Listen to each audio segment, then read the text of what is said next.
Enjoying Shakespeare, an original play by Deb and Hannah Nies, performed by Hannah Nies.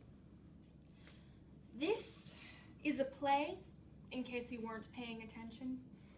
I was 5 years old when my mom announced one July morning that she was taking me to her favorite place on earth, a place of magic. The way she talked, I thought we were going to Disneyland. After a long car ride, there, all along to a 5-year-old, we arrived at this place of magic called American Players Theater. In reality, it was a barren, sandy parking lot. In the woods, in the middle of nowhere. It seemed to be the classic case of bait and switch, and I was miffed. To add further insult to injury, we then traipsed 1,000,000 miles up this hill. Did I mention it was July? Oh yeah, Mom and I were going to have a serious discussion about the definition of this word, magic. At the top of the hill, I saw the theater, and I'll admit it was kind of awesome, or would have been if we'd actually been there to see a play. Oh no, the year was 2004, and we were there for APT's 25th anniversary celebration. Some people, I can only assume they were famous or something, proceeded to hold a silent auction. Man, was that boring. I was not feeling the magic.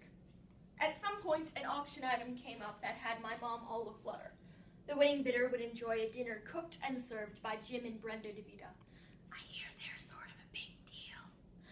Little did I know at this tender age that my mom had written some embarrassing little ditty for the Book of Lore. Please don't look it up, I beseech you. It had something to do with Mr. DeVita dressed as Petruchio in The Taming of the Shrew. The winning bid ended up being something in the realm of $2,000. She didn't win. And really, neither did I. In fact, it was a less than magical day, and I continued to wonder why people would come to this anti-Disneyland. I thought nothing more of APT until one night of February 2005.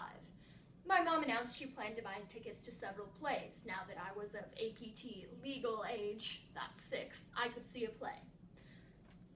Yay! Sure, it was February, but the arrival of APT's Book of Summer never fails to get my mom thinking about summer and plays up the hill. I've seen her read it cover to cover. Internet sales were new, and as an early bird subscriber for years, she was prepared to rise from slumber and order tickets when they went on sale at midnight. Because, you see, she has grown accustomed to being in the front row, in the center. It would be simply unacceptable to sit in the second row. June arrived, and with it, my first official play, The Merry Wives of Windsor. I was a newly minted 6-year-old, barely, and interested to see what all the excitement was about. My mom let me sit next to the aisle so I could see the action up close. From the first spoken word, I was enthralled. I was riveted to the costumes, to the actors, to the Shakespearean language that seemed a bit foreign, but mostly understandable. The part of Falstaff was played that season by a visiting actor named Jason O'Connell. At one point, as he was raging on about something, he made eye contact with me, and then he started talking to me. He teased me, and he pulled down the brim of my baseball hat, and then he sat in my lap. I was laughing so hard. I was thrilled because I was in the play, and it was glorious. At intermission, an older couple stopped by to tell me how lucky I was to be picked out to be part of the show. I didn't need to be told. I couldn't stop smiling. Magic. Oh yes, I only saw one play that season, but I was hooked, and I have remained hooked for the past 10 years. I learned later that Mr. O'Connell had broken the proverbial fourth wall by involving me in the production. Tisk, tisk. Thank you, Jason. When I got home from the play, the first thing I did was draw a picture of Falstaff and ask my mom to mail it to the actor. Later that summer, I received the kindest, sweetest letter from Jason, along with 2 photos of himself, one in real life and one as Falstaff. He told me that he'd hung my drawing in his dressing room. The following few seasons, we saw several comedies because a funny Shakespeare is frankly a lot easier to swallow than a tragic Shakespeare. In fact, my mom defines the Shakespearean comedies as formulaic, as in there's a case of mistaken identity, a farce ensues, and all gets wrapped up in the end. Usually someone gets married and there's a bit of a dance. It's only been in recent years that I've been able to drag her to some of the Shakespearean tragedies. In my own not-so-humble opinion, Shakespearean tragedies are the best thing ever. In either of the two, the language can be a little hard to understand, especially iambic pentameter. I mean, really, who decided that language should have this on-off beat to it? Fortunately, most companies choose not to emphasize iambic pentameter, but even then a whole new problem arises. How do you understand what they're saying? Most plays are brimming with old words no one uses anymore, like cuckold to caper, countenance. One almost needs a pocket Webster's. Malapropisms are even worse when Shakespeare deliberately uses the wrong words for humor. My mom says it takes her half an hour to start understanding the words. For me, it's like flipping a switch. My brain just seems to be hardwired for blank verse. Speak the speech, I pray you, as I pronounced it to you, trippingly on the tongue. But if you mouth it, as many of our players do, I had as lief the town crier spoke my lines. Nor do not saw the air too much with your hand, thus, by use all gently, for in the very torrent, tempest, and as I may say, whirlwind of your passion, you must acquire and beget a temperance that may give it smoothness. Oh, I wanted to get me some of that smoothness.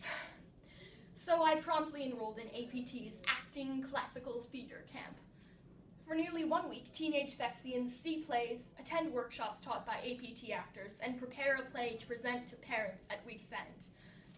Life skills I've attained at camp include how to choke someone, how to pull someone's hair, the difference between a sad death and a funny death, and in case you're wondering, a sad death means your head is towards the audience, and a funny death means your feet are toward the audience. I don't get why that's funny. The week begins with a 3-hour excursion to the local high ropes course, and it is a perfect beginning, because it's impossible not to trust your fellow actors when they're the only thing keeping you from plummeting to a tragic death. By day 2, we've all bonded through exhaustion. Our days begin at 7:30. We're learning lines, we're blocking, we're making up characters' backstories and interrelationships, and then we go to lunch. No, really. Most nights we attend APT plays up the hill, usually racing to the top. Plays end about 10:30 p.m., followed by talkback, and then we attend the post-talkback after our return to Bethel. Frankly, camp is physically and emotionally draining. There is no comfort zone. You either do things or you don't. It's hard and dark and scary and amazing in every sense of the word. When I come here, I feel like I'm home. This is my tribe. These are my people, the people who understand me. In a continuing effort to improve my acting and make friends, I joined the middle school forensics team. I chose a piece, Scratch and Dent Dreams, which I'd heard Jim Ridge perform on the 30th anniversary CD. The following forensics season, my mom had the audacity to foist me upon an APT actor, Jimmy DeVita. Though she be but little, she is fierce. We had seen Jimmy perform in Acting Shakespeare some years back. It was a one-man show, and the only thing he used was a chair, and I thought, I'm one person. I have a chair. Seems easy enough. Just one problem. The script was mysteriously unavailable, even in the darkest recesses of the interwebs. Well, crap. Long story short, I pleaded, he capitulated. After I'd prepared it, my mother sent a video to Jason O'Connell, who gave me a valuable piece of criticism. Don't try and be Jimmy. Over the course of the forensics season, I went from judges' comments such as, "You're too feminine." I'm a girl. See what happens, Jason, when I'm not Jimmy? To receiving a perfect score at state. To which my coach commented, "Good, you finally got an educated judge." These real-life events did not lessen our attendance up the hill. For example, my family and I went to see Two Gentlemen of Verona last year. For this show, the stage projected right over my front row lap. All went well until the scene where a character was listening while kneeling right on the edge of the stage. The actor's boot was right in front of me. How could I not? I touched it. I may have caressed it a little in passing. I'm not proud, especially after my mom shot me a look of incredulity that seemed to ask, "Are you even kidding me?" I don't know. Perhaps I hearkened back to my 6-year-old self when I got to be in the play. To that actor, I am sorry, really. And now before every show, my mom tells me sternly, don't touch the actors. And while we continue to traverse the hill each summer, we've also spied free-range actors in the wild, too. A couple of years ago, my mom and I were standing in a crowd on Bascom Hill. A few minutes in, my mom nudged me and said, I think that's Sarah Day standing next to you. I shook my head. No, couldn't be. This tiny, demure woman with nary a heaving bosom in sight was barely 5 feet tall. And as we all know, Miss Day is at least 5'8", right? I wasn't convinced, but I reluctantly walked over to the woman and asked, are you Sarah Day? When she replied yes, speech failed me, which is a really rare occurrence. Here was a woman who epitomized everything I wanted to be as an actor. Powerful, commanding, strong, but still maybe a little taller. As Jimmy DeVita says, I think theater should have little signs like on the side mirrors of cars that say actors on stage may appear larger than they really are. Clearly. And then my mother had the audacity to ask this acting titan to one of my itty-bitty children's plays. I could have killed her. And would you believe she came? Was there no other show in town? Thank you. We've also seen these actors in non-APT plays at places like Madison's Forward Theater. We saw Jim DeVita and Nate Berger in Red, and Colleen Madden in Orr, and Sarah Day in Collected Stories.